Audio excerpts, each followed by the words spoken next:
வணக்கம். பாண்டியன் ஸ்டோர் சீரியல்ல பாண்டியன் கடைக்கு வராரு. அந்த இடத்துல இன்றைக்கி வீட்டில் ஒன்று போனால் ஒரே பிரச்சனை மாமானிட்டு இன்றைக்கி என்ன நடந்து தெரியுமா? திரும்பவும் டியூஷன் எடுக்கிறேன்னு சொன்னார் ராஜி. அதுக்கு பின்னால் இருந்தது யார் தெரியுமா? மீனானிட்டு. அப்போ அந்த நேரத்தில் செந்தில் சொல்கிறாரு, மீனா அமைதியாக இருக்கிறான்றதுக்காக அவள் வீட்டுக்கு நல்லதாக செய்வா, அவளை நீங்கள் ஜாஸ்தியாக பேசுகிறீங்க, உங்கள் இஷ்டத்துக்கு பேசிக்கிட்டு போகிறீங்கன்னு சொல்கிறாரு. ஏன்டா நான் பேசக்கூடாதான்னுட்டு, அவள் அமைதியாக இருக்கிற நீங்கள் இஷ்டத்துக்கு பேசிக்கிட்டே போகிறீங்கப்பா, ஜாஸ்தி பேசுகிறீங்கன்ட்டு இவர் கோவப்படுறாரு. அந்த இடத்துல அவங்க மாமாவும் அவங்க தாத்தாவும், டே என்னடா பேசிக்கிட்டு இருக்க அப்பா கிட்டன்ட்டு, இங்கேருந்தா சரியாக வராது, வாடா நம்ம டெலிவரிக்கு போகலான்ட்டு அவங்க மாமா கூட்டிகிட்டு கிளம்பிடுறாரு.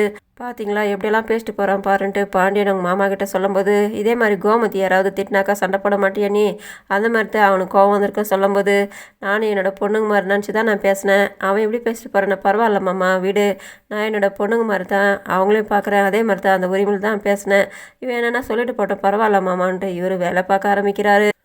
இதே நேரத்தில் தங்கமயில் சரவணனுக்கு சாப்பாடு எடுத்து வந்திருக்காங்க. அவங்க தனியாக உட்காந்து பேசிக்கிட்டு இருக்காங்க. அவரும் வந்து உட்காராரு. என்ன தானே பேசிக்கிட்டு இருக்கேன்ட்டு, ஒன்றும் இல்லைங்கன்ட்டு அவர் திரும்ப திரும்ப கேட்கும்போது இவங்க எல்லாத்தையுமே சொல்லிடுறாங்க. மாமா வெளியே வந்துட்டு இருந்தார், நானும் கோயிலுக்கு போயிட்டு வந்துட்டு இருந்தேன், என்னை பற்றி விசாரிச்சு அவர் வீட்டு பற்றியெல்லாம், அதனால் திரும்ப ராஜி டியூஷன் எடுக்கிறாங்க, ஹோம் டியூஷன்ட்டு நான் சொல்லிட்டேன், ஆனால் ராஜி என்னை வந்து திட்டாங்கன்ட்டு இவங்க சொல்லி அழுகுறாங்க. அது கேட்டு அவர் ஷாக் ஆகிறாரு. நான் அவங்ககிட்ட முதலே சொல்லியிருக்கேன், மற்றவங்களோட விஷயத்தில் நீ எதுக்காக தலையிடுற, இதே மாதிரி நம்மளோட விஷயத்தில் வந்து அவங்க தலையிட்டா நீ சும்மா இருப்பியா, அப்படி இருக்கும்போது அவங்களே சொல்லியிருந்திருப்பாங்க, நீ எதுக்காக சொல்ல போனன்ட்டு.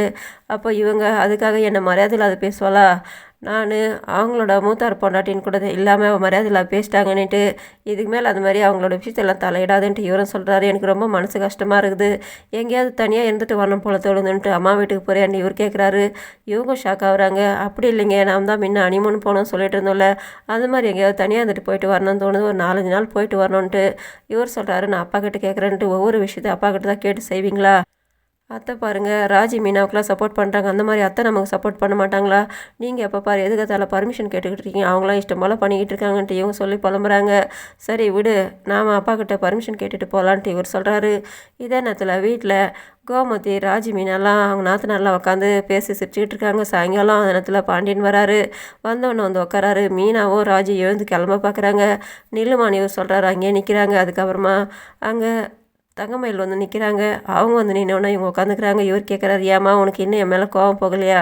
நான் ஏதோ ஒரு கோவத்தில் திட்டிட்டேன், அதுக்காக என் மேலே கோவமாக இருப்பியா? அவங்க அப்பா திட்டினாக்கா நீ இதே மாதிரி தான் அமைதியாக இருப்பியான்ட்டு என்கிட்ட பேச மாட்டேன்ட்டுலாம் இவர் நைஸாக பேசுகிறாரு. இல்லை மாமா பரவாயில்ல மாமான்ட்டு, எங்களுக்கெல்லாம் கோவம் வருமா, நீங்கள் திரும்ப என்னை திட்டுவீங்கன்னு தான் நானும் காத்துக்கிட்டு இருக்கேன்ட்டு அவங்க சொல்கிறாங்க. அவர் சிரிக்கிறாரு.